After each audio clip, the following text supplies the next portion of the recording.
Jornal da Rede Alesp.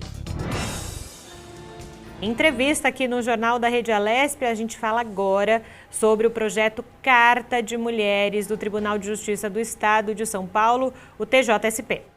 O projeto Carta de Mulheres, lançado pelo Tribunal de Justiça de São Paulo em abril do ano passado, tem por objetivo ajudar vítimas de violência doméstica por meio de um canal online.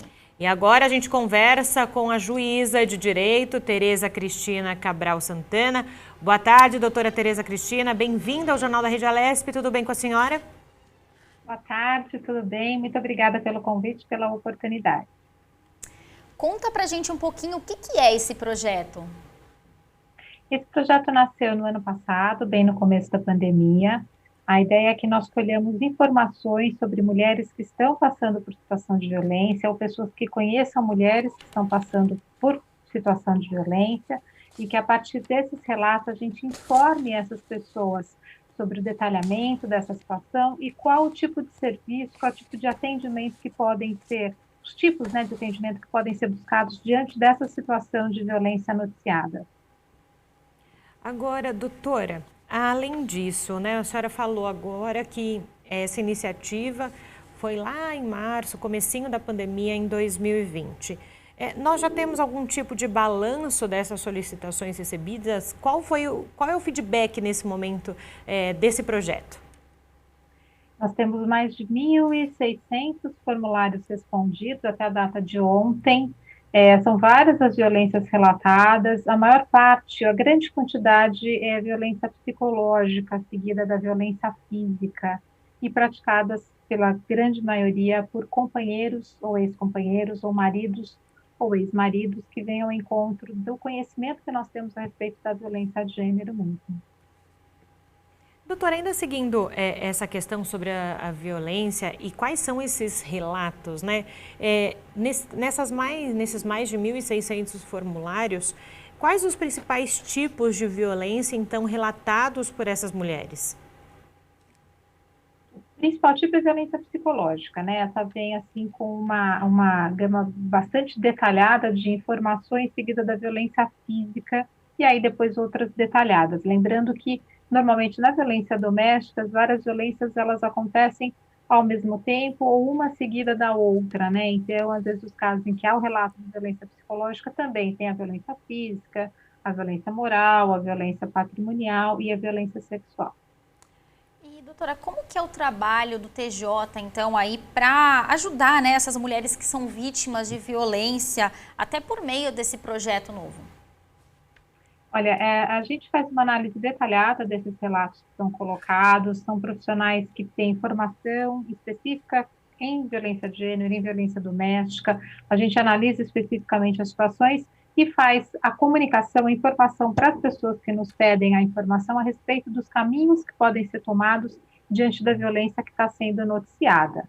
O Tribunal de Justiça, a Coordenadoria, tem tido um trabalho incansável no atendimento dessas mulheres. É uma preocupação bastante grande do Tribunal de Justiça e da Coordenadoria da Mulher do Tribunal de Justiça fazer o atendimento e o enfrentamento da violência contra a mulher. Sobre ainda essa questão de denúncia, o projeto faz uma orientação para essas mulheres com relação às denúncias e a gente sabe que esse momento da denúncia talvez seja a mais complicada para as vítimas. Sim, muitas mulheres, é uma constante, na verdade, é muito comum que haja subnotificação, As pessoas têm medo de fazer a comunicação da violência pela qual elas estão passando, desconhecem quais são os caminhos que podem ser seguidos a partir dessa comunicação. Daí a importância exatamente do projeto, porque o conhecimento sobre o que é a situação de violência, o tipo de enquadramento que se faz, qual a classificação, saber compreender o tipo de violência que está passando e quais são os caminhos possíveis a partir dessa compreensão, então, são instrumentos bastante eficazes no enfrentamento à violência de gênero, Lembrando sempre que essas mulheres têm, sim, muito medo de comunicar a ocorrência da violência, algumas delas, inclusive, correm risco de morte, uma vez feita essa comunicação, e o projeto, na verdade, ele não funciona como um canal que comunica às outras instituições a ocorrência da violência. É um canal de comunicação, de informação para as pessoas que estão passando pela situação de violência ou para pessoas que conheçam mulheres que estejam passando por situação de violência. E a partir dessa informação, a pessoa toma a decisão de qual o melhor caminho a ser tomado e a gente garante o sigilo, né? Os dados, informações que nos são passados não são repassados para nenhuma instituição e nenhuma entidade. Agora, doutora, a pandemia aumentou mesmo os casos aí de violência contra a mulher e eu queria que a senhora fizesse uma avaliação sobre isso. Olha, a pandemia ela trouxe inúmeros obstáculos, né? Porque no começo, se a gente for lembrar do que aconteceu, muitos dos serviços foram fechados, né? Nós estávamos numa época de uma adaptação em razão do necessário isolamento social, essa urgência pandêmica, a urgência sanitária pela qual estávamos todos passando. Então, houve uma necessidade de adaptação do funcionamento desse serviço. A maior parte desses serviços precisa funcionar de forma física, né? Os atendimentos físicos que são feitos, e naquela urgência daquele momento, na verdade, eles deixaram de funcionar, e aí a partir de determinado período é que começou a haver uma determinada adaptação. Essa dificuldade das mulheres de saberem o tipo de serviço que podem procurar, qual o acesso que podem ter, horário de funcionamento, telefone, e-mail para comunicação, essas dificuldades todas acabam incrementando essa dificuldade que elas têm nesse já complicado e complexo caminho que elas têm que percorrer para procurar ajuda, né? Lembrando que nenhuma mulher consegue sair sozinha da situação de violência, ela precisa de ajuda, precisa de acolhimento e precisa de política pública e de serviços que funcionem para que esse acolhimento se faça presente, né? Então, nesse primeiro momento, foi isso que aconteceu com esses serviços todos fechados, essa dificuldade, até impossibilidade de procurar ajuda, isso acaba aumentando o risco dessas mulheres, acabou proporcionando esse aumento dessa situação de violência. Fora essa proximidade, né, essa dificuldade de sair de casa, a impossibilidade também, facilitando e dando mais conhecimento aos autores da violência sobre quais são as localizações, as localidades, os locais em que essa mulher se encontra naquele determinado período, e tem também o problema da questão patrimonial, né, que muitas dessas mulheres não puderam continuar a exercer o trabalho que exerciam antigamente, né, e essa dificuldade material, digamos, patrimonial, também ocasiona uma dificuldade de acesso a outros serviços e também a quebra do ciclo da violência. E a senhora, doutora, é coordenadora do Anexo da Violência Doméstica e Familiar da Comarca de Santo André. Não só a pessoa que passa por essa situação é atingida, mas toda a família acaba sendo impactada. Como trabalhar, então, com a família? A gente tem que sempre lembrar, esse é um ponto super importante que você trouxe, né? Às vezes a gente olha para a situação da violência contra a mulher e a gente não lembra que, na verdade, as crianças, filhos e filhas dessa relação, se não são vítimas diretas, né, da violência que é praticada pelo agressor, eles são vítimas indiretas, né, porque na verdade eles no mínimo presenciam a violência que acontece e toda essa situação que está ali naquela determinada residência, naquele determinado domicílio, obviamente que afeta a família toda, não só filhos e filhas, né, que eu vou me permitir dizer mais afetados, mas também pais dessa mulher, mães, né, toda a família, todo aquele entorno, a família mais próxima, a família um pouco mais remota, digamos assim, todas essas pessoas acabam sofrendo, direto ou indiretamente, a violência que é praticada, né. Lembrando que a violência doméstica, em sua maioria, e o projeto trouxe essa comprovação desse dado estatístico, ela é praticada por homens, companheiros ou ex-companheiros, maridos ou ex-maridos, e a gente pode intuir e concluir também que existem filhos dessa relação, filhas de todo um entorno familiar e amigos e amigas também envolvidos nesse determinado comportamento, né? A maneira que a gente tem de poder fazer esse atendimento, por isso que eu achei extremamente importante essa situação que você trouxe, é que a gente envolva toda a família nessa rede de proteção e acolhimento, lembrar que as medidas protetivas de urgência também podem beneficiar familiares dessa mulher, vizinhos e vizinhas, amigos e amigas, até pessoas que eventualmente testemunham, acabam indo a juízo contar a situação de violência pela qual essa mulher está passando, filhos e filhas também. Algumas dessas pessoas, inclusive, incorrem risco, porque nem sempre a violência direta, digamos assim, ela se restringe à mulher, às vezes ela é também praticada contra as pessoas que tentam ajudar essa mulher, né? Então existe uma preocupação muito grande com relação a isso, e também as medidas protetivas podem não só impedir determinados comportamentos do autor da violência para com essas pessoas, mas também proporcionar o encaminhamento dessas pessoas para a rede de acolhimento e atendimento. Então, a política pública, ela precisa olhar para essa questão dessa maneira bastante completa e complexa, e assim proporcionar esse atendimento que extrapola esse estrito limite, né, da relação homem, né, vítima com agressor, para compreender essa complexidade do fenômeno e assim ajudar todas essas pessoas para a gente poder compor o que a gente chama do tecido social que foi rompido em razão dessa violência que foi praticada. Doutora Tereza, uma outra questão também que fica aí no centro da discussão é sobre essa questão das medidas protetivas, como a senhora disse agora para a gente. Quando a gente lê uma notícia, principalmente sobre essa questão de violência contra a mulher, feminicídio, em algum momento essa mulher já tinha relatado essas agressões e existia uma medida protetiva e que ela não foi efetivamente colocada em prática.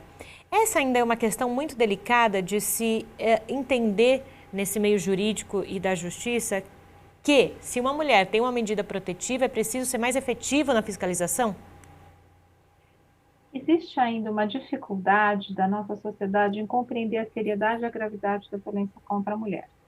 Felizmente, isso tem diminuído bastante, né? As pessoas têm se dado conta de que é uma situação bastante gravosa, de que por vezes, ou muitas vezes, vou me permitir dizer, o feminicídio deixa de acontecer quando essa intervenção é feita no momento certo. Então, daí a pertinência desse seu questionamento, porque realmente é bastante importante. Agora, eu acho que esse subestimar a gravidade da situação, aliado ao fato de que nós ainda culpabilizamos essa mulher pela violência pela qual ela passa, né? Então, tem até os ditados populares, em briga de marido e mulher não se mete a colher, ou então escolheu mal, né? Quem mandou escolher aquele determinado companheiro, escolheu mal, ela que acabe resolvendo aquela determinada questão, compreendendo como se fosse uma esfera privada de atuação, né? Então, a gente precisa se empoderar e se apoderar desse tipo de conhecimento, que nós temos um problema público, né? Esse problema de toda a sociedade, cabe à nossa sociedade fazer com que esse problema deixe de acontecer, e por sociedade eu estou colocando também as instituições que compõem a nossa sociedade, que compõem a nossa comunidade, como o Poder Judiciário, o Ministério Público,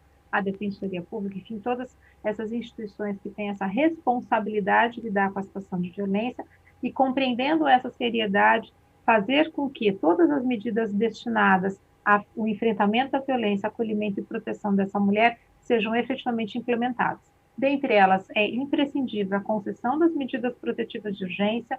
Medidas protetivas de urgência salvam vidas, e também a fiscalização dessas medidas, né? Existem procedimentos ou locais que estão adotando medidas específicas de fiscalização, como, por exemplo, Patrulha Maria da Penha, que temos lá em Santo André, a Guardiã Maria da Penha, que tem aqui na capital do estado, e algumas outras cidades do interior que também adotaram essa como uma das medidas fiscalizatórias. A tornozeleira eletrônica também é um dispositivo necessário para que nós possamos acompanhar o comportamento desse homem autor de violência, em situações excepcionais, obviamente, para que a ajuda ou essa mulher possa se prevenir, ou a polícia possa chegar quando ele se aproxime dessa determinada mulher. E é importante que essas sejam políticas de Estado, né, que sejam adotadas e que essa fiscalização seja compreendida como uma necessidade também, para que a gente possa construir uma sociedade que efetivamente seja livre dessa violência contra a mulher. E doutora, dentro de toda a sua experiência, né, com essa parte, existe um perfil de mulheres aí que é atingido, né, pela violência? Existe um perfil traçado aí para a mulher que passa por isso? Olha, a gente costuma dizer, eu vou me permitir dizer a gente, mas as teóricas, as cientistas, as acadêmicas também, e a gente que lida com a violência doméstica percebe isso na prática, que é uma única violência democrática, né, no mundo. Ela atinge a todo e qualquer tipo de mulher e ela é praticada por todo e qualquer tipo de homem. A diferença é que, na verdade, dependendo das vulnerabilidades envolvidas, essa mulher tem melhores condições de sair da situação de violência. né? Então, dependendo do nível econômico-social, dependendo do nível de instrução também, né? A cultura, dependendo da condição econômico-financeira, dependendo do local de moradia. Mulheres, por exemplo, que têm o apoio da família, que têm amigos e amigas que conseguem ajudar e formam um círculo de proteção em torno dela, têm mais facilidade para procurar ajuda. Mulheres que têm melhor condição econômico-financeira também. Lembrando que as mulheres negras, né, que o feminicídio é um crime que atinge a todas nós mulheres, mas ele acaba atingindo mais mulheres negras, uma proporção tanto quanto maior em razão dessa interseccionalidade racial, que é uma vulnerabilidade que a gente precisa reconhecer. Então, resumindo, ela atinge a todas as mulheres, mas dependendo da condição que essa mulher tem, ela tendo maior facilidade para sair da situação de violência, essa violência pode ser um pouco diminuída, o ciclo da violência pode ser um pouco mais, digamos, mais facilmente quebrado. Doutora Tereza, eu queria agradecer aí a sua participação aqui no Jornal da Rede Alesp. Você trouxe aí esses esclarecimentos super importantes e falou aí do projeto Carta para Mulheres do Tribunal de Justiça do Estado de São Paulo. Muito obrigada e até uma próxima oportunidade. Eu é que agradeço a oportunidade, obrigada pelo espaço, parabéns pela reportagem e até uma outra vez. Portas sempre abertas aqui da Rede Alesp para um assunto muito atual e ainda mais intenso nesses últimos meses de pandemia, né, Tayana?